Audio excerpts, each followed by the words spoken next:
another day, another opportunity for the left to prove how petty they are. Seriously, we're at a point where we can't expect any congressional Democrat to behave like an adult. We give them an inch of credibility and they blow it.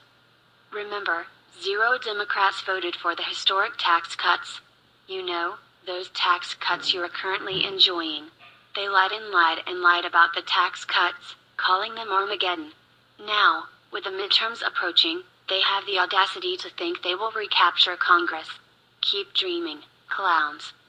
This week we are awaiting the confirmation of Trump's second Secretary of State. Mike Pompeo is poised to do the impossible, orchestrate a peace agreement between the U.S. and North Korea.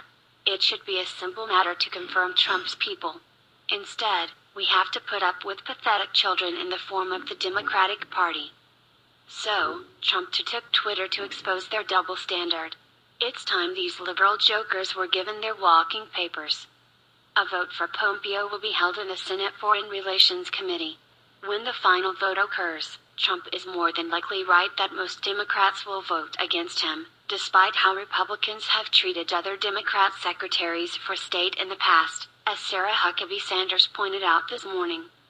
If you just look at history, the past Secretary of States have been confirmed unanimously, and Republicans have come on board and supported Hillary Clinton, John Kerry, people we know who they didn't necessarily agree with on the political spectrum, but they knew how important this position was, and they didn't play games with it, Mrs. Sanders said on Fox News. Why should we expect Democrats to play fairly, though? For years, Republicans have done the right thing by treating their opponents with respect and decency. In return, we've been called racists, xenophobes, and Nazis. Of course, the Democrats will do everything in their power to obstruct Trump and the GOP. Is it any surprise? Republicans should have been just as difficult when voting for such hacks as Hillary Clinton and John Kerry. Considering both those con artists brought us to the brink of war, creating ISIS and giving Iran nukes, the GOP should have been much more difficult. The left has proven they cannot and will not work with Trump or the GOP. So why do they stick around DC? It's time for the American people to get rid of anyone who puts their own party politics ahead of the country.